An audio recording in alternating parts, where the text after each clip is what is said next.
Hello there and welcome back to another video, and today I'm going to be reviewing the 2025 film Superman. So let's get into it. Now, I know some people might disagree with me on this, but I would say it is probably in my top 5 superhero films. I love this film, so much so that I've gone to see it multiple times in the cinema. And that takes like a lot for me to do. Obviously, like cinema tickets are expensive. I'm certainly know in the UK they're about like 25 pounds. So it takes a film that I really like to go and see a film more than once.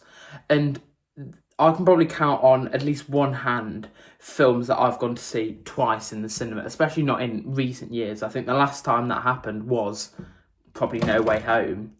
And yeah, I really love this film.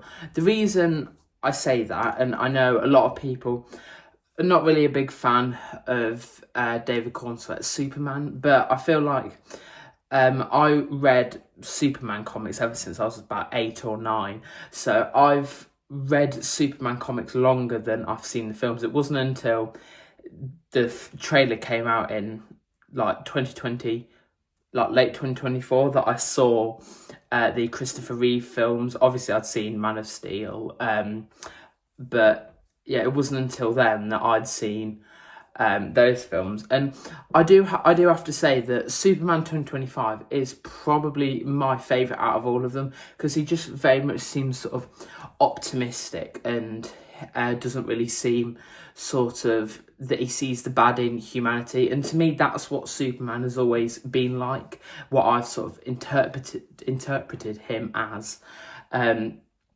Sort of a very optimistic person, kind of like the Doctor in Doctor Who. Very much sees the good in humanity, sees the best in everyone, even if there's like, he even sees the best in Lex Luthor, which I think takes a lot. And I think that especially like the sort of DC EU Superman and just the DC films in general, they sort of became a bit more darker, and that fit for some characters such as like Batman, Aquaman to some extent, and even bits of Wonder Woman. But for Superman, he's always seemed sort of like a much lighter character, someone to sort of get into DC comics, kind of like a bit like Green Lantern, sort of a bit more light-hearted, not as many dark moments. Of course, Superman does. That's one of the reasons that makes him a great character. But yeah, this one just sort of seemed true to what the comics are like, such as like All-Star Superman, Superman Up in the Sky, Secret Origin, stuff like that. Anyway, away from comparing it to other Superman films, let's talk about the actual film. I think it was really, really great. The only sort of couple nitpicks I have about this film is that some of the they call it the Justice Gang in there, I think were a bit pointless. Didn't really add much to the plot. I can't remember her name. It was sort of like Hawk Girl, Hawk Woman, something like that. I can't really remember if she added anything to the plot of the story. I don't know if they become the Justice League in the comics, I'm not really sure, but I don't really think she added much sort of like substance to the plot. Obviously, Green Lantern was the first sort of comics I read, as well as Spider-Man, so I feel like a real strong connection to Green Lantern. And Nathan Fillion, who plays Green Lantern, I think he did a great job. A lot of people sort of seen him as a bit mean, but for those of you who don't know, there are 3 different Green Lanterns for Earth. There's Hal Jordan, Guy Gardner, and John Stewart, I think his name is. And Guy Gardner, I think the portrayal of him in the Superman film completely spot on to how he is in the comics. He's like a bit of like, kind of like a bit of a bully, kind of, sort of very full of himself. which again, really true to the comics. And I feel that's the main theme that is running through this review and running through the film, is that this is very much a comic book movie. This is a movie that feels like it's literally lifted up from like the comic book page and dropped into a cinema theatre, which I really appreciate. Now on to the other nitpick I have, is Clark Kent's parents. They're not really my favourite version of his parents in this film. I think they're great actors, but I just, I don't know what it is, but like when we saw them in the film after Superman got injured in that big sort of alternate dimension glass box thing, I didn't really think, I didn't really have that connection with them. You didn't really think that he sort of came down from Earth and spent 20-something years with them. I just didn't really feel that connection like I did with the Christopher Reeve parents of Clark Kent. But I still think they're great. They're great actors, and especially the scene between Superman and Jonathan Kent, I believe the dad's called. I think that scene on like the bench step thing, I thought that was brilliant. I really love that scene. That was probably one of my favourite scenes from the entire film. And in terms of like James Gunn's direction of the DCU, I think it's looking a very positive light. I believe the next one's going to be Supergirl next year, and of course we got a glimpse of Supergirl. Obviously, it was just like a little short thing. I loved it, very light-hearted. However, we didn't really get to see much, so I don't really have an opinion on that just short scene. I haven't read any Supergirl comics. I probably will read Woman of Tomorrow, which is what the Supergirl film's sort of inspired by. But love seeing Supergirl. Nice sort of little cameo. One thing that was a bit pointless to me was the post-credit scenes. A post-credit scene for me is like it's supposed to either wrap up a part of the film or set up for something else.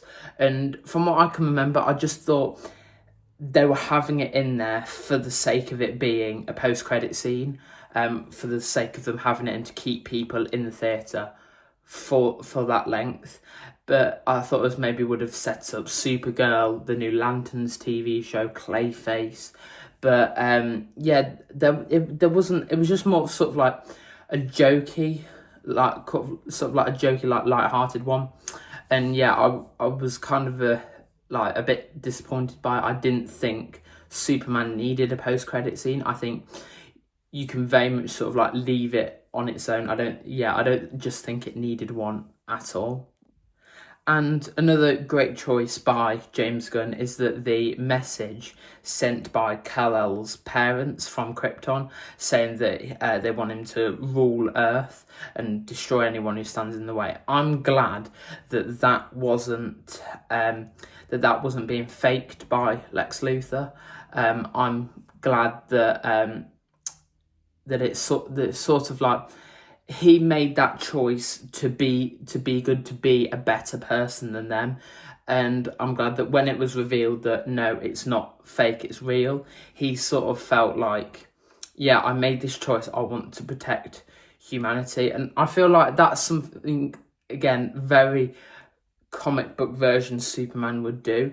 That's very much something that, I don't know if that happens in any like origin story, but that very much to me feels like he chose to be better than them. He chose to be the best version of himself that's possible. And I think at the end, when the punk rocker song, which has been stuck in my head ever since this film came out, I think that when they showed all the pictures of Clark Kent's parents, again, I think it's Jonathan, I want to say Martha, or begins with M, something like that.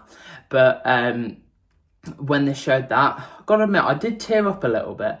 I just, yeah, I really loved that sort of like atmosphere right at the end with him sitting in his fortress of solitude, and sort of like, yeah, very much a light-hearted ending, which I sort of really appreciate how he chose to be a better person. That's just what I'm trying to say. And now let's move on to the side characters. So Lois Lane and Jimmy Olsen. Again, I think they're great side characters. The Daily Planet very much seems like the American version of The Office, if you've ever seen that. Yeah, it very much sort of seems like that kind of atmosphere, and I really like how it feels like a working environment and people like each other. And you can definitely get a sense of that they've been working together for a long time, and yeah, they sort of like each other. Jimmy Olsen, I thought, was really funny, especially with I can't remember her name, Luther's girlfriend. Yeah, I thought that little dynamic really made me laugh, and I know like a lot of the general public, because some of the people who I went to see it with weren't necessarily fans of superhero films, and they honestly quite enjoyed it. Lois Lane, I'd arguably go and say that she's the best version of Lois, in my opinion. The scene where they're in Lois's flat apartment thing, and they have that sort of like mock interview thing of him as Superman and Lois as a journalist. I thought that was brilliant. The way sort of she keeps like pushing forward for like the harder questions, the ones that Clark doesn't want to hear, the ones that she knows he doesn't like sort of the Superman nickname, the way he doesn't want it, but she keeps pushing for an answer, keeps pushing. And the way that Clark, when they said they were doing the interview, the way he switches from Clark to Superman, where Lois sat down and went Superman, and he went Miss Lane in this deep voice, that gave me like chills when he said that. The way he just like switched like that, I thought was brilliant. I love this film, and sort of like there are very few films which I come out and I feel, when you walk out of a movie theatre or like a cinema, whatever you call it, there's very few films where I go, do you know what?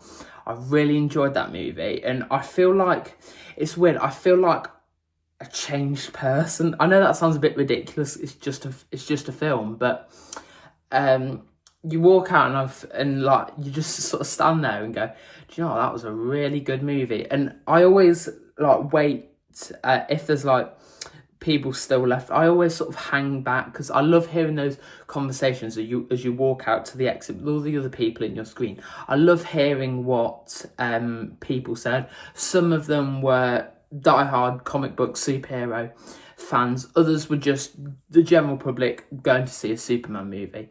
Both of the conversations, 98% of them were really positive. There was the odd negative comment, but I haven't seen a film that's entirely perfect yet.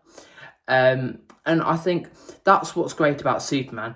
It appeals to the comic book audiences, with it literally feeling like it's lifted from pages of a comic book, but it also appeals to the general public who might not necessarily want to go and see a Marvel film because they know that they'll have to see all the Marvel films, all the TV shows, and I think that's why Thunderbolts maybe didn't do as well. It was a great movie, and I'll probably do a review on that, but most of those characters you would have had to have watched 2 or 3 different TV shows and 2 different movies to understand who all of them were.